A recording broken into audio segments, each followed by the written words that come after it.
오늘 이 시간 우리가 함께 나눌 하나님 말씀은 빌립보서 1장 15절에서부터 18절까지에 기록되어 있는 본문의 말씀입니다. 우리는 지난 시간에 12절에서부터 14절까지에 기록된 말씀을 통해 우리 인생에서 우리가 계획한 대로 이루어지는 일은 하나도 없다라고 하는 사실과 그럼에도 불구하고 그 모든 우리 삶에서 되어지는 일들이 하나님의 선한 뜻 안에서 이루어지는 가장 선하고 완전한 일들이라고 하는 사실을 함께 생각해 보았습니다. 우리 인생에서 이루어지는 일들은 우리가 계획을 하고 또한 그 계획을 실현하고 성취하기 위해 노력했기 때문이 아닙니다. 그것은 하나님께서 이미 계획하셨고 이루셨고 또한 허용하여 주셨기 때문인 것이지 우리의 열심이나 우리의 능력이나 우리의 노력 때문에 성취되어진 일들이 아니다라는 것입니다. 그리고 그것은 내 뜻과 계획대로 일들이 풀리지 않았을 때도 마찬가지입니다. 비록 내 편에서는 실패라고 할 수 있겠지만 그것이 하나님 편에서도 실패라고 할 수는 없는 것입니다. 왜냐하면 하나님의 거룩하신 뜻 가운데는 실패하는 법이 없기 때문입니다. 그렇다면 어차피 하나님의 일들은 하나님께서 이루실 것이니 우리는 아무런 일도 하지 아니하고 그저 손 놓고 기도만 하고 앉아있으면 되겠다라고 생각할 수 있는 것이겠습니까? 결코 그렇지는 않습니다. 왜냐하면 하나님께서는 늘 사람의 손을 통해 일하시고 그 과정에서 그 일에 참여케 하시는 자에게 영광과 기쁨을 함께 누리게 하시기 때문입니다. 모든 것이 하나님의 행하신 일임에도 불구하고 하나님께서는 그 일에 참여케 하시는 자들에게 그 일의 성취로 말미암는 결과의 기쁨을 함께 나누게 하시고 그 일의 성취로 드러나는 영광 가운데 함께 참여하고 누리며 만끽할 수 있게 해주시는 것입니다. 그렇게 우리는 그 이루어질 일들이 나를 통해 이루어지기를 바라는 마음을 가지고 살아가야 되는 것이 마땅합니다. 하나님께 속한 우리들은 그러한 은혜를 사모하며 우리에게 맡겨진 일들을 감당하기 위해 우리에게 허락하신 지혜와 능력을 최대한 활용하여 최선을 다해 노력하는 삶을 살아야 마땅한 것입니다. 그리고 그와 동시에 설령 그 과정에서 내 뜻과 내 계획대로 일들이 진행되지 않는다라고 할지라도 그로 말미암아 낙심하는 것이 아닌 그러한 나의 부족과 연약에도 불구하고 가장 선한 결과로 이어지게 하실 하나님의 선한 능력과 하나님의 그 무한하신 자비와 긍휼을 신뢰하며 바라볼 수 있어야지만 될 것입니다. 그것이 바로 지난 시간 바울 사도가 형제들아 내가 당한 일이 도리어 복음 전파의 진전이 된 줄을 너희가 알기를 원하노라. 이러므로 나의 매임이 그리스도 안에서 모든 시위대 안과 그 밖의 모든 사람에게 나타났으니 형제 중 다수가 나의 매임으로 말미암아 주 안에서 신뢰함으로 겁없이 하나님의 말씀을 더욱 담대히 전하게 되었느니라 라고 말하고 있는 이 말씀 가운데 담긴 중심 의미라고 할 수가 있는 것입니다. 그리고 그에 이어지는 오늘의 말씀은 하나님의 복음은 어떻게 해서든 전파가 되게 되어 있다 라고 하는 바울 사도의 강한 확신의 연장선상에 서 있는 말씀입니다. 앞서 바울 사도는 내가 감옥에 갇히게 된 것이 오히려 복음이 전파되는 데 있어 유익이 되므로 많은 형제들이 그 모습을 보고 더욱 담대하게 복음을 전하게 되었다라고 말을 한 이후에 오늘 말씀에서는 그 가운데 속한 서로 다른 부류의 사람들에 대하여 이야기를 하고 있는데 그것은 바로 오늘 우리가 함께 봉독한 말씀의 내용을 통해 알 수가 있는 것처럼 투기와 분쟁으로 복음을 전하는 자들과 착한 뜻으로 그리스도를 전파하는 자들입니다. 바울 사도는 그 가운데 먼저 착한 뜻으로 그리스도를 전파하는 자들에 대하여 설명을 하고 있는데 그들은 16절에 기록된 말씀에서와 같이 바울 사도가 하나님께 세움을 받은 목적이 무엇인지를 알고 바울 사도가 가택에 연금된 상태였기 때문에 할 수 없는 일들까지 그 신체의 행함이 자유롭지 않았기 때문에 할 수 없었던 일까지 더욱 열심을 다해 감당하며 복음을 전했던 자들이었습니다. 16절에서의 사랑으로 하나라고 하는 표현은 수단을 설명하는 표현이 아닌 동기를 설명하고 있는 표현입니다. 그들은 하나님을 사랑하고 바울 사도를 사랑하는 마음에서 바울 사도의 가택에 연금된 상태를 안타까워하며 그가 할 수 없는 영역의 일들까지 열심을 다해 감당하며 바울 사도가 전하는 복음을 함께 전하는 자들이었던 것입니다. 하지만 모두가 다 그러한 착한 마음을 가지고 복음을 전한 것은 아니었다라고 하는 사실을 우리는 이어지는 17절에 기록된 말씀을 통해 확인할 수가 있습니다. 17절에 언급된 자들이 어떤 사람들이었는지에 대하여서 일부에서는 이 사람들이 유대교로 다시 돌아가고자 했던 유대주의자들이었을 것이다라고 이야기를 하는 사람들도 있는데, 구약으로 돌아가려는 자들이 그리스도를 전했다라고 보기 어렵고, 또한 그러한 자들이 전한 말씀을 복음이라고 이야기하기도 어려울 뿐더러 바울 사도가 그러한 자들의 입술을 통해 증거되어지는 그러한 메시지들을 기뻐하였을 리도 없다라고 하는 점에서 신뢰성이 떨어진다라고 할 수 있습니다. 그렇다면 이 사람들은 어떤 부류의 사람들이었다라고 할 수 있겠습니까? 17절에 기록된 다툼으로 라고 하는 표현에서 이 다툼이라고 하는 단어는 방적공, 털씨를 직공하는, 그러니까 털씨를 짜는 일들 가운데 일했던 어떤 일용직 근무자들을 의미하는 표현에서 유래된 단어로, 이들은 눈앞의 이익을 위해서라면 어떠한 일도 마다하지 않는 그러한 사람을 표현할 때 사용되기도 했던 표현이었고, 또 외경 중에 하나인 토빗이라고 하는 책의 2장 11절에서는 공직 선거운동 가운데 속임수와 저급한 술책들을 사용하여서 대중적인 인기를 얻고자 했던 사람들을 표현할 때도 이 표현을 사용을 했습니다.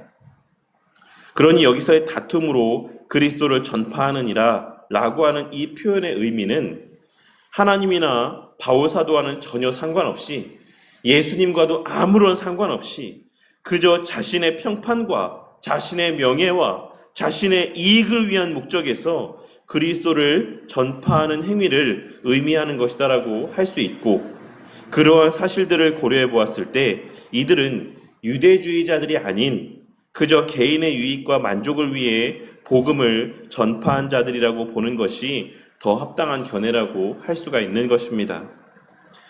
그렇다면 그들은 17절 앞부분에 기록된 내용인 나의 매임과 괴로움을 더하게 할 줄로 생각하여 라고 하는 말씀에 언급된 것처럼 그들은 어떻게 바울 사도를 더욱 괴롭게 하고자 한 것이었겠습니까? 그것은 아마도 복음을 전하는 과정에서 바울 사도를 폄하하고 바울 사도의 가치를 평가절하하며 자신을 높였던 것을 의미하는 것이다라고 할 수 있습니다. 바울을 한번 봐라. 너희들이 그토록 떠받드는 바울 사도의 지금 처해 있는 환경을 한번 봐라. 가택에 연금되어서 아무 일도 하지 못하고 바깥 출입도 하지 못하는 상황 가운데 처해 있지 않느냐? 내가 바울보다 더 뛰어난 자다. 내가 이렇게 자유롭게 복음을 전하며 다니는 이러한 모습을 보았을 때 내가 더 바울보다 뛰어난 자로 여겨지지 않느냐라고 이야기를 하며 바울보다 자신이 더 나은 하나님의 일꾼이라 표현하고 바울의 마음을 아프게 하고자 하였던 것이다라고 할 수 있는 것입니다. 그리고 그들이 그와 같이 행동했던 것, 그와 같이 바울을 비교 대상으로 여기며 바울을 폄하하고 자신들을 바울보다 더 높이고자 했던 것은 그들의 마음 가운데 15절에 기록된 말씀에서와 같이 투기, 즉 시기의 마음이 가득했기 때문이라고 할 수 있습니다. 그래서 그들은 바울 사도가 투옥되었을 때 마음 아파하기보다는 잘 되었다라고 속으로 생각하며 기다렸다는 듯이 바울 사도를 공격하고 동시에 자신을 드러내며 복음을 전하기 시작했던 것입니다. 하지만 바울 사도는 그럼에도 불구하고 18절에 기록된 말씀에서와 같이 이야기하고 있습니다. 거칠애로 하나 참으로 하나 무슨 방도로 하든지 전파되는 것은 그리스도니 이로써 나는 기뻐하고 또한 기뻐하리라. 이것이 바울 사도의 거짓된 고백이라고 생각하십니까? 속으로는 열불이 나고 있는데 겉으로는 사람들이 보니까 겉으로만 이렇게 그것도 나는 기뻐한다 라고 이야기하고 있는 것이다라고 여겨지십니까? 바울 사도는 자신을 높이고자 하든 아니면 또 다른 순수하지 못한 목적에서 하는 일이든 그 입술에서 그리스도에 대한 복음이 전파되고 증거되기만 한다라고 한다면 자신은 그 자체로 기쁘다라고 진심 어린 고백을 이야기하고 있는 것입니다. 오늘의 이 말씀이 우리에게 많은 생각할 거리와 깨달음을 주기를 원합니다. 오늘날 상당수의 교회와 목사님들은 투기와 분쟁으로 그리스도를 전파합니다.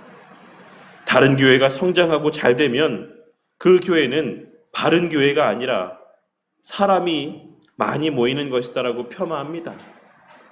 그 교회는 바른 교회가 아니기 때문에 바르게 진리를 선포하지 아니하고 다른 편법을 사용하기 때문에 사람들이 많이 모이는 것이다라고 폄하하는 모습을 보게 될 때가 많이 있는 것입니다. 그리고 목회에 열심을 낼 때에도 하나님을 향한 순수한 사랑에서의 열심을 내기보다는 우리 교회가 저 교회보다는 잘 돼야지, 우리 교회가 저 교회보다는 많이 모여야지, 내가 저 목사보다는 많은 사람을 모으고 더 큰 교회를 세워야지 라고 하는 그러한 투기와 시기의 마음에서 열심을 내는 모습을 보게 될 때도 많이 있는 것입니다.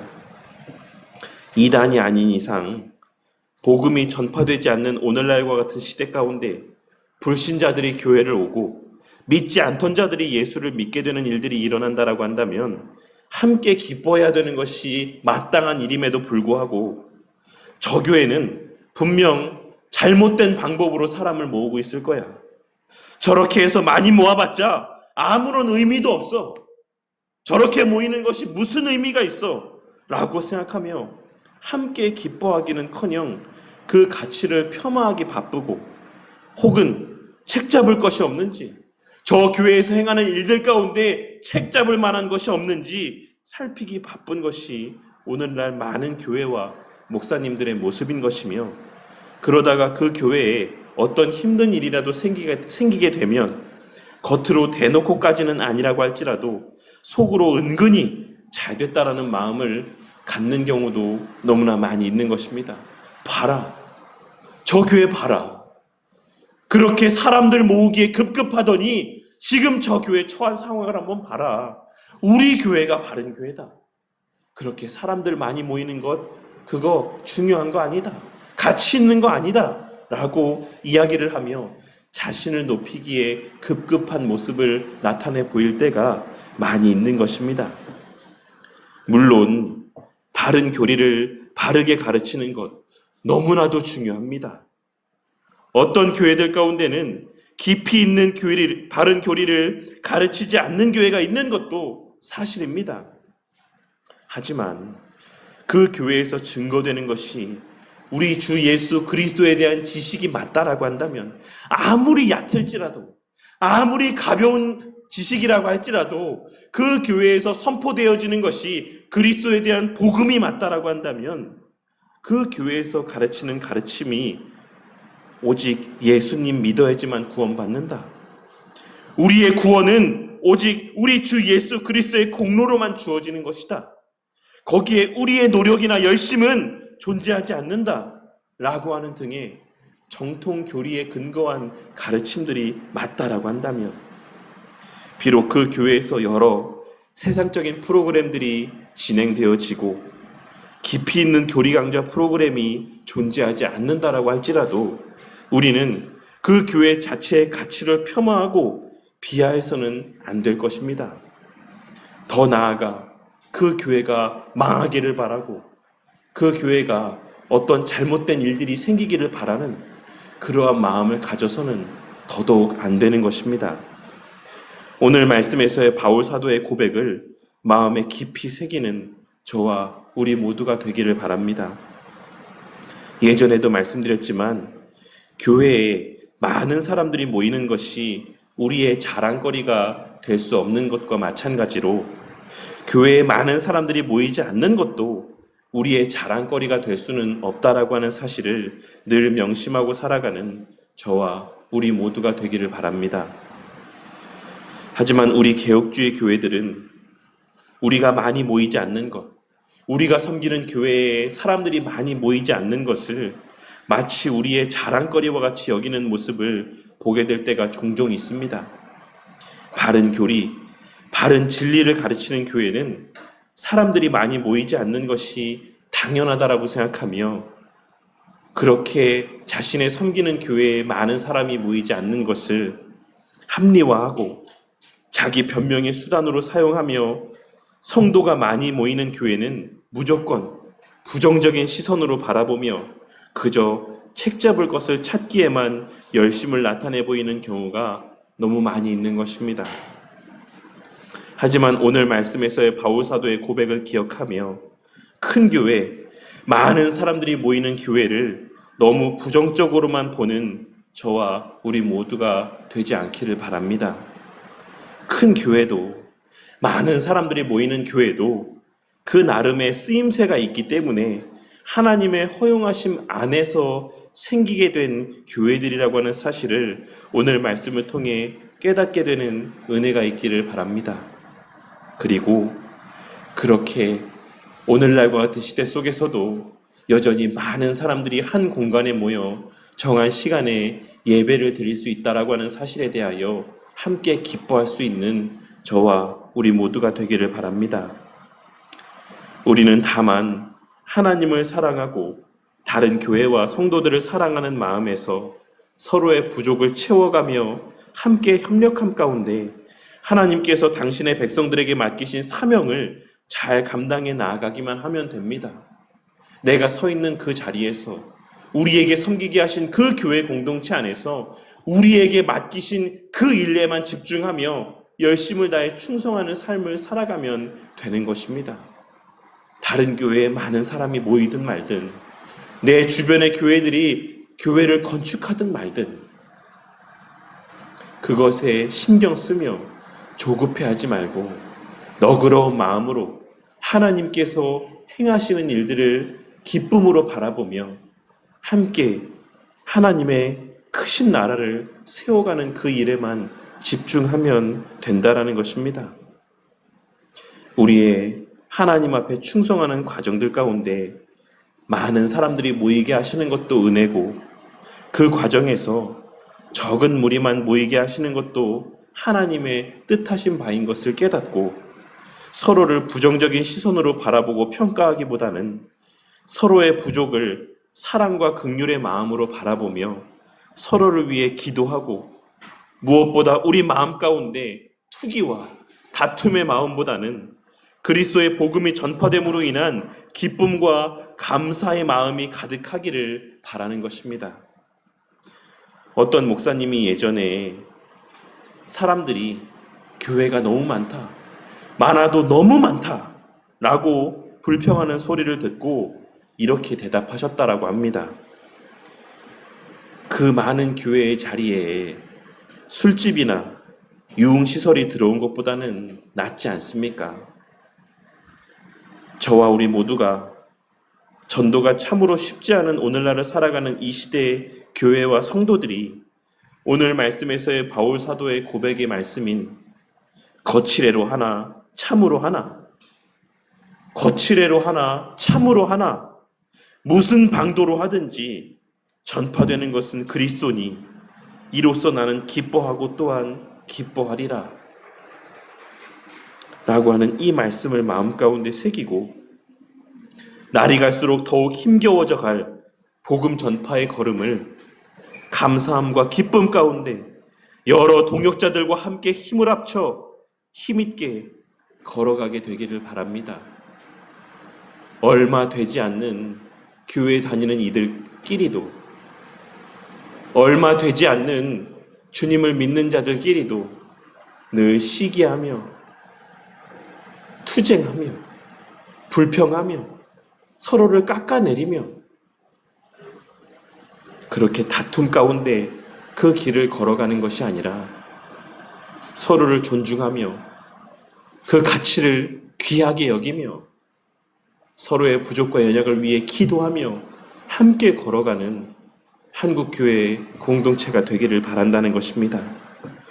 그리고 우리 바른교회 또한 주변의 다른 교회를 신경 쓰고 비교하며 시기하고 서로를 폄하하기보다는 내가 더 낫다, 우리가 더 바른 교회다 라고 그렇게 서로를 평가하고 폄하하며 자신을 높이기보다는 그 교회에서의 배울 점은 배우고 취할 것은 취하며 우리의 장점은 잘 살려가는 가운데 그렇게 이 지역사회 안에서 함께 든든히 세워져 가는 우리 바른교회 공동체가 되기를 주님의 이름으로 간절히 축원합니다.